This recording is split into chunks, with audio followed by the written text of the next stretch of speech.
नमस्कार दोस्तों, आप सबका स्वागत है। मित्रों, परीक्षाओं में बाबर द्वारा लिखी गई पुस्तकों, बाबर की रचनाओं, बाबर की कृतियों के बारे में अक्सर पूछा जाता है। तो आइए हम लोग देखते हैं कि बाबर ने कौन कौन सी रचनाएं की, बाबर की कृतियां कौन थी जिन्हें परीक्षाओं में पूछा जाता है। एक बात और मैं बता दूं कि यह न केवल प्रारंभिक परीक्षा में पूछा जाता है, बल्कि मुख्य परीक्षा में भी ये पूछा जाता है कि ये कृतियाँ किसकी हैं, और उस पर टिप्पणी सेक्शंस पे प्रश्न पूछे जाते हैं। मैं एक अलग वीडियो में बाबर की आत्मकथा तुजुक-ए बाबरी के बारे में डिटेल से बताऊंगा, लेकिन फ़िलहाल आज हम लोग देख लेते हैं कि बाबर की प्रमुख कृतियाँ कौन कौन थी। तो बाबर की पहली प्रमुख कृति थी तुजुक-ए बाबरी।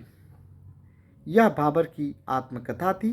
तुजुक-ए बाबरी बाबर की आत्मकथा थी। यह चागताई तुर्की में लिखी गई थी। इसमें बाबर ने अपने बचपन, यौवन, भारतीय उपमहाद्वीप में विजय एवं भारत की मौसम, भारत की प्रकृति सबका विशिष्ट रूप से वर्णन किया है, जिसका हम डिटेल्स में अलग वीडियो में हम बताएंगे।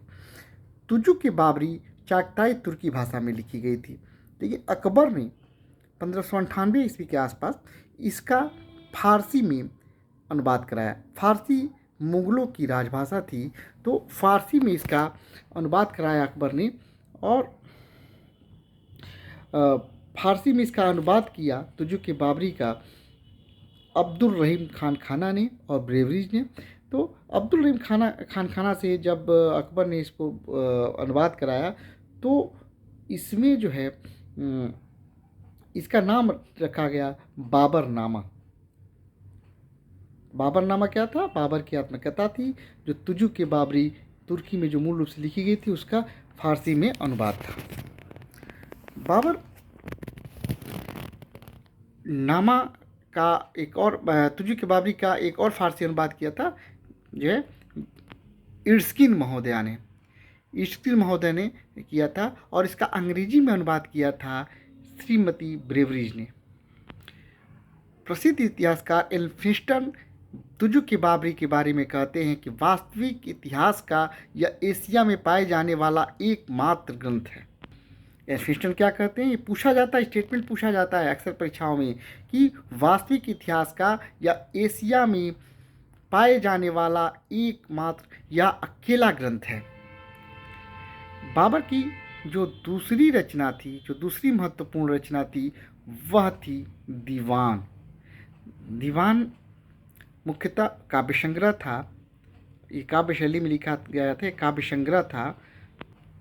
यह भी तुर्की भाषा में लिखा गया था।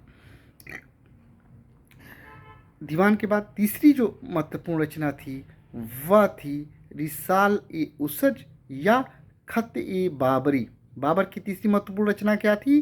रिसाल-ए-उसज, या इसी को खत-ए-बाबरी भी कहा जाता है। यह भी तुर्की भाषा में थी। तो ये तीन महत्वपूर्ण रचनाएं थीं। पहली रचना तुजुक-ए बाबरी, जो बाबर की स्वयं की आत्मकथा थी। दूसरी रचना दीवान, जो कि एक काव्य संग्रह था और तुर्की भाषा में लिखा गया था। और तीसरी रचना थी रिसाल-ए-उसज, जो कि जिसे कि खत-ए-बाबरी नाम से भी जाना जाता है। एक और महत्वपूर्ण बात बताऊं आपको कि बाबर ने एक अलग काव्य शैली का विकास किया, एक अलग पद्य शैली का विकास किया, और इस पद्य शैली को कहा जाता था मुबैयान। क्या कहा जाता था? मुबैयान।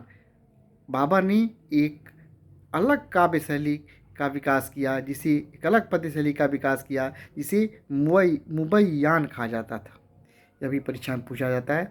तो चार चीज़ें आपको याद रखनी है। तुजुक-ए बाबरी बाबर की आत्मकथा है। दीवान बाबर द्वारा लिखा गया काव्य संग्रह है। रिसाल-ए-उसज या खत-ए-बाबरी बाबर की एक अन्य रचना है, जिसमें बाबर के खतों का भी वर्णन है।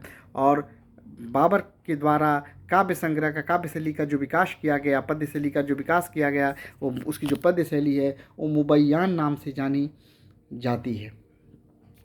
मुझे उम्मीद है कि आपको बाबर की रचनाओं के बारे में अच्छी से जानकारी हो गई होगी। यदि जानकारी अच्छी लगी तो वीडियो को लाइक करें, कमेंट करो, दोस्तों को भी शेयर करना ना भूलें। नमस्कार दोस्तों।